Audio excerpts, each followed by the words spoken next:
Oh, Google does it. Google does it again. They do it so often every day for so many people. Here we are. It's the Martin Fowler Scrum. It's a Wednesday, and we have Nico, we have Getty, we have Sam. I guess I will start.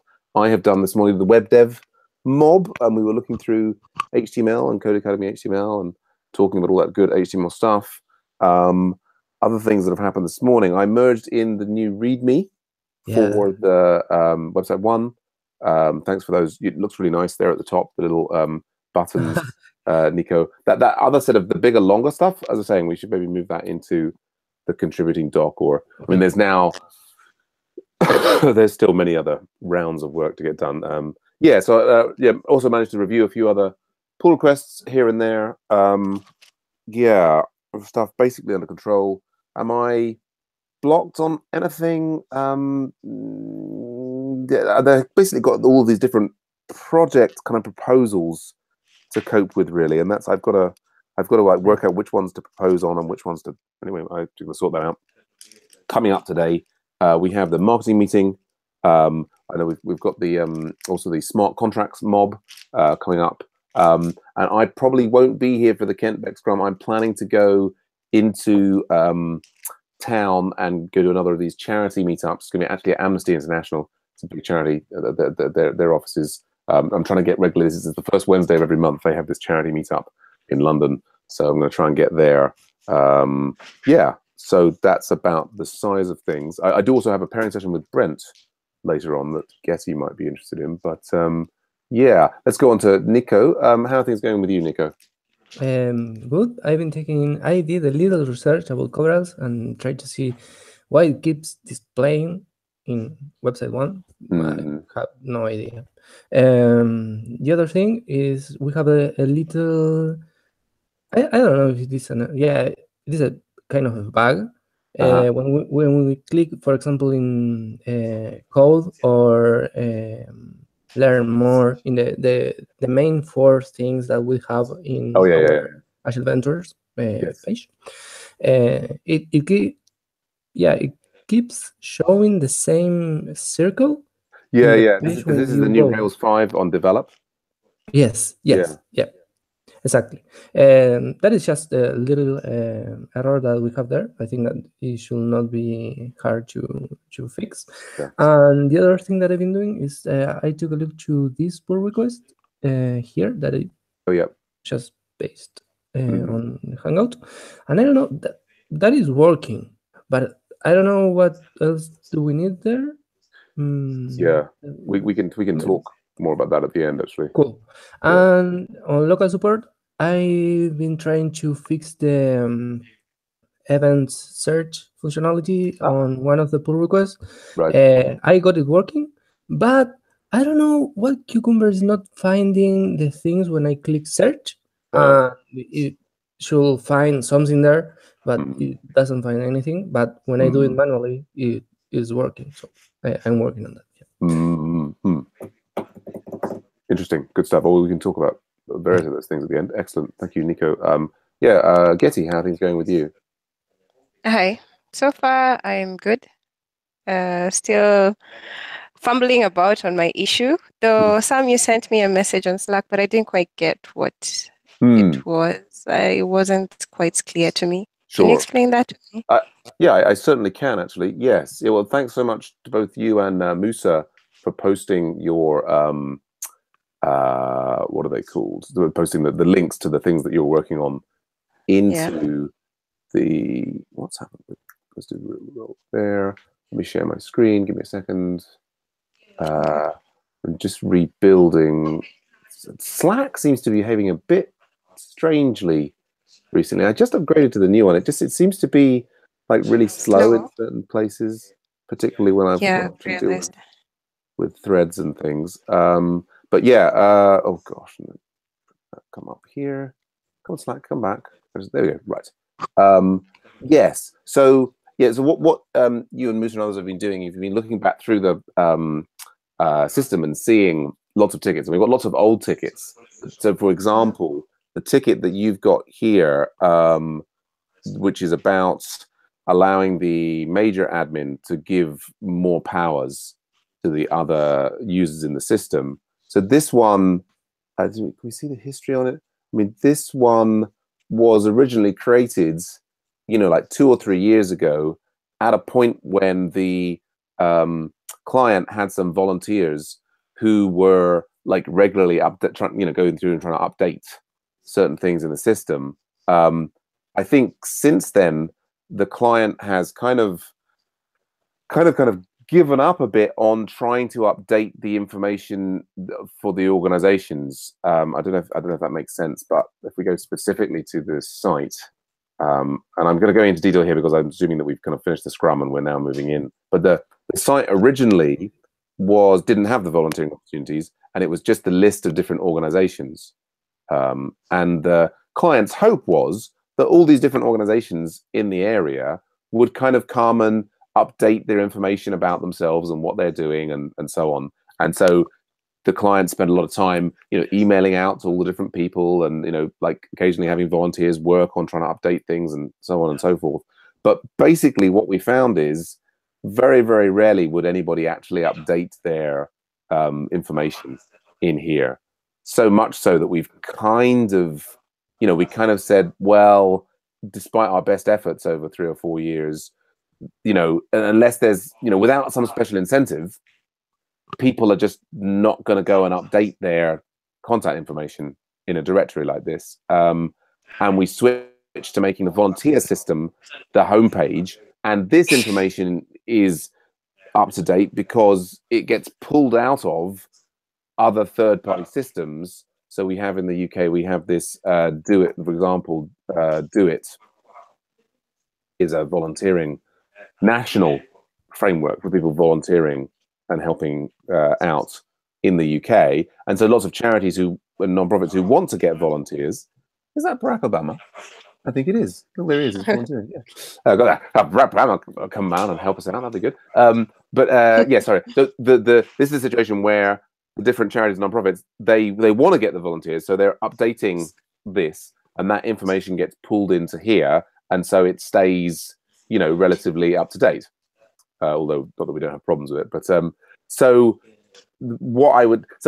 this ticket, it's kind of, it's a sort of it would be nice if that, the super admin could, upgrade regular users to admin status, but there hasn't been any real demand for this recently, if you know what I mean. Yes, I actually understand what you mean. Yeah.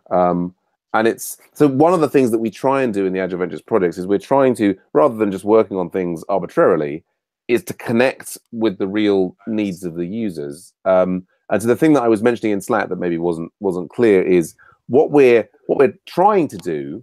We're trying to get to the point where instead of having just a list of organizations that are in here, is we want to be pulling the information from a government database so that the data is updated automatically for all the different organizations in the area. And there's one of our colleagues, Brent, has done some great work on automating part of that. And in fact, I wonder if I can show you, we've got, can I find a charity API? There we go. That's it. So for example, here, still working, we've actually created our own API system. So you see this, we're getting a dump of the government database on charities for the whole country. And then we wrap that in a Rails application, and we can like search for charities by postcode.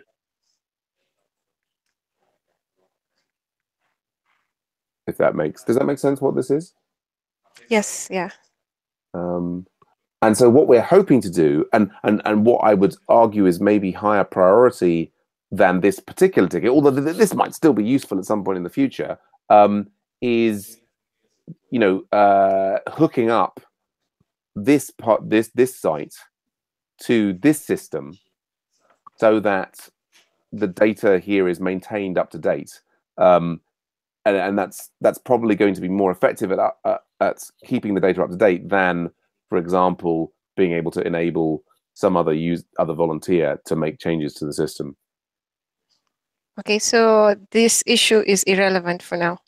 It's I'd say it's low priority.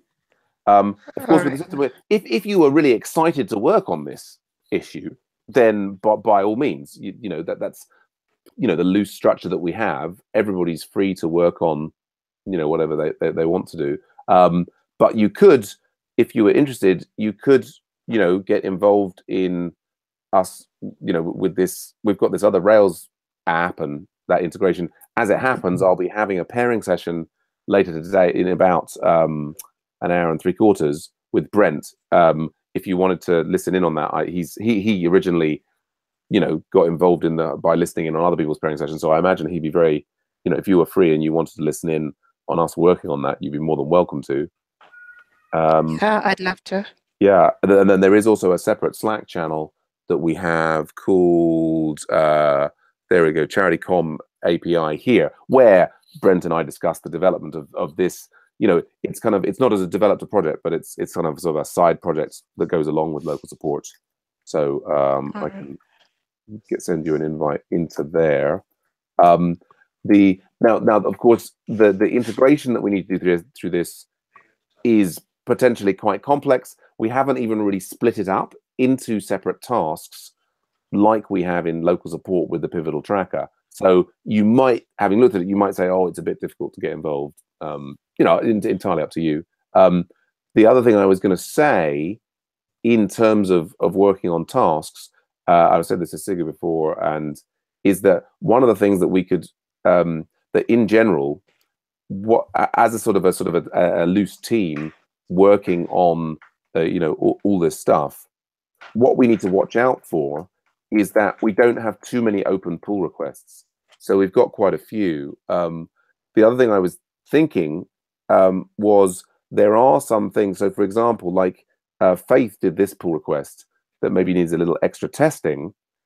If you were looking for things to do and wanted to help, rather than necessarily picking up a completely new ticket, then coming and seeing if you can help in any of the existing pull requests is potentially a really big win for us as a project team. Does that make sense? Yeah, it does. I actually prefer that.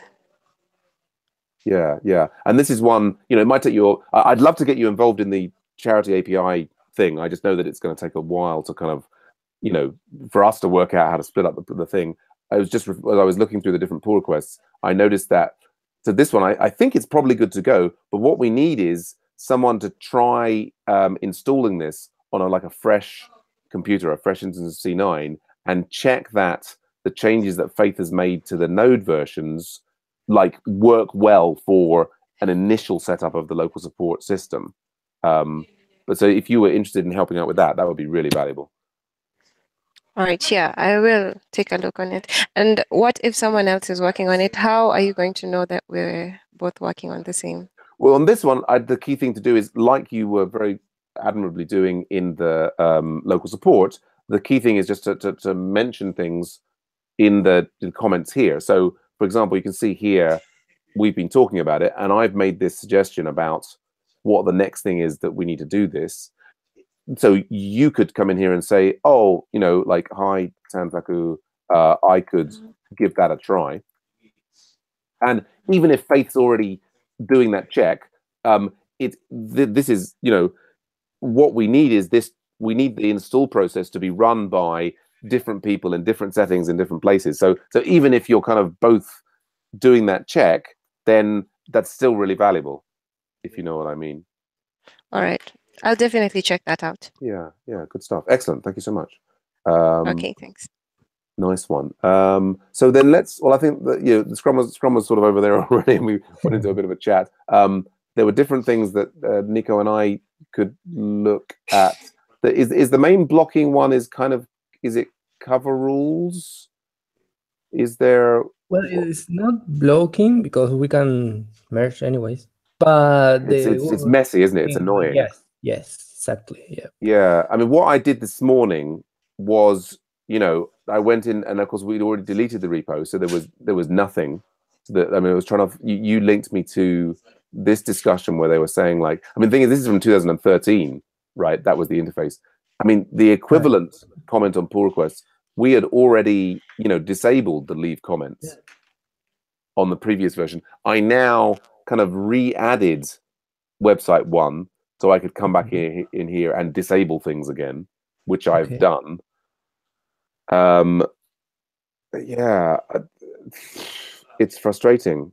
Yes. I mean, I can delete the repo here again, but I wouldn't have much hope that it would do anything. I mean, we kind of, like, it seems that they're, you know, I mean, they've got a troubleshooting thing and they're open an issue. I mean, I think we probably... I can open an issue if you want. Yeah, I think that's the thing to do here is, like, because a lot of the issues are really sort of old. Yeah, I think we just need to say, look, we've tried, and tell them what we've tried, and just like, we want this to stop. Please stop. Yeah. But yeah, okay. So that's Cool. So that's the coveralls thing. Was there other stuff that we needed to look at? Maybe a little to the pull request where I did a couple changes on local support. Oh, and you mentioned this one. Search. I was going to tell you about this one. So this talk to. Yeah, that one too. Yeah. So we did have at one point in both the website one and the oh gosh, what is it? And the static sites, we were using the Chatlio system. That is a JavaScript that is not loading, right? Right. And this had really nice integration with Slack, and it was free for a month or a bit longer. And we, we got there was a lot of chatter. There was a lot of messages. There was a lot of like, just kind of silly conversation. People who like were saying like they were coming into like the static site, which is all about for charities and whatever, and saying, I want to learn HTML, and just kind of random people from all over the world. And we had some interesting chats with some of them. It did none of those really let there. Interestingly, actually, the Anthony Powell Society project did come. They came to the non-profit site, and the initial contact was through Chatlio. Like scrolling down here, we had the little chat thing pop up, and they, we did get one paying client, out of that. So, but then Chatlio, the trial finished, and like they were wanting sort of, a chunk of money for it to continue. And I was kind of like, now with Raise 5, we have a action cable, and we can create our own chat. We could create our own. Yeah. I mean, that talk to pull request was, I found that talk to, that's like a free one that's sort of more permanently free. I don't think it's integrated with Slack, but there was a point where I was like, let's give this a try. So, this one, I mean, in principle, we could roll this out. I mean, the thing that I would say, with the Rails 5, we could be integrating our own chat system and then integrate. I mean, that would be I would love to have that. I worry about our development resources to, how, is that something that we could support going forward? I'd love to. I mean, I would just so love to be able to replicate what the Odin project has, where they basically have, this button here, and you click on it. It's not working. Oh, no. You click on that one, and it pops up this little thing, and it's got like, this is the that is a jitter, right? I would so love if, like if we were on the Agile Ventures local support page, and there was a chat thing at the side, and you could go to like project local support, and you could click on the button, and they would have the local support chat just there, to go. Unfortunately, then it's like Slack doesn't seem to really support embedding in the way they want. Although there is an API. I mean, do you know what I mean? Like if local support here, and you could see that, and you could just like see the chat, and everybody could see, like this, and to see, oh yeah, look, this is an active project, and people are chatting about doing this, that, and the other. To make it kind of transparent, I think would be amazing. I don't think Talk To supports that. I mean, Talk To and Chatlio, and there's a load of different sort of customer support systems. With the Talk To one, which I now can't find here, I don't know if there's anything stopping this. There was, this warning thing. I think is just, the CI. No, I fixed that. Oh, you fixed that. Great. So so I mean, we could, merge this and deploy it and see. I haven't been in a rush to do it because I kind of feel like, oh, I don't have a lot of spam bandwidth to get into all of the conversations with the different customers, but you know, or potential customers or learners. But yeah, if you were interested to get this out and also potentially, you know, get involved in some of the chats with the people who are landing on the site and so on, this would, you know, or not. I mean, I think it's not, as you say, we could go and build our custom system. We could go and looking for other ones. Since we've got this working, you know, we could try out. I guess the other thing is that we are doing this Rails 5 release, so we maybe want to get that fixed, sorted before we take on doing several other things. Okay, so that's the website one pull request that we wanted to talk about. Was there also some local support pull requests that we? And Code Climate answered me about the errors in the difference with the code coverage that we have there. Oh yeah. In the dependable pull requests. Yeah. The thing is, they did notice a difference between, I think, can you enter to the Jasmine pull request? Yeah, I was just looking at this. Yeah, that was the answer. So I have to send them the difference that they are asking for. But I also invited them to take a look on the project if they want, because they also can do that. Yeah, I was looking at all of these are kind of like they're failing on a kind of like a -5% change, aren't they? Or -0.5. Yeah. Oh, okay. Yeah, so you're looking into that. But I guess you've got that in hand. We don't need to. Is there anything else that you need from me on the local support pull request side? Can you take a look to there? This one, the search local events. I did the last pull request. Oh yeah. Yeah. Cool. Can you click there? Yeah, I mean this is a funny one where now it's working, but the features that are not working are the ones that have to validate that when you search something, it will appear. That is commented out there. Oh, okay. Yeah, well, I can try to get into this. I mean, this is one of these pull requests that's really suffered from being open for a long time. We had 2 people originally working on it, and they got something sort of working, but then there were various problems with it, particularly on the testing side. And then one of those people kind of disappeared. The other person, which is Lenzong, still wanted to do it, and I did like a pairing session with them to kind of get them restarted on it, and then they went away on holiday for a long time, and so got left for a long time. No, the only thing that is not working is that feature, and I don't know why, because I was doing the comparison with the volunteer up search. That is the same. It's exactly the same. So I don't know why it's not. Yeah, well, no, I can try and take a look at that. I mean, I need to pull it out locally and kind of like uncomment test. Yeah. I'll see if I can do that at some point. Yeah. Okay, cool. Thanks. All right. Well, I better get on now, ready for the marketing meeting. Yeah. Good to see you, Nico. Good to see you, Getty. Catch up with you later in the day. All right. Oh, bye. But Nico, are you in a position to maybe start the Kent Beck Scrum today? Yep, sure. Because I'll be off at this meeting. Thanks so much. Yeah. All right. Okay, Sam. Oh, go on. Bye. Hey, Getty. Well, one more question. So should I drop the issue that I took on SuperAdmin? Yeah, unless you're very keen to work on it, unless it's like a really exciting one, then yeah, you could, you know, put it back into the previous state and put it back in the icebox and pick up, you know, on other things. All right. Awesome. Thank you.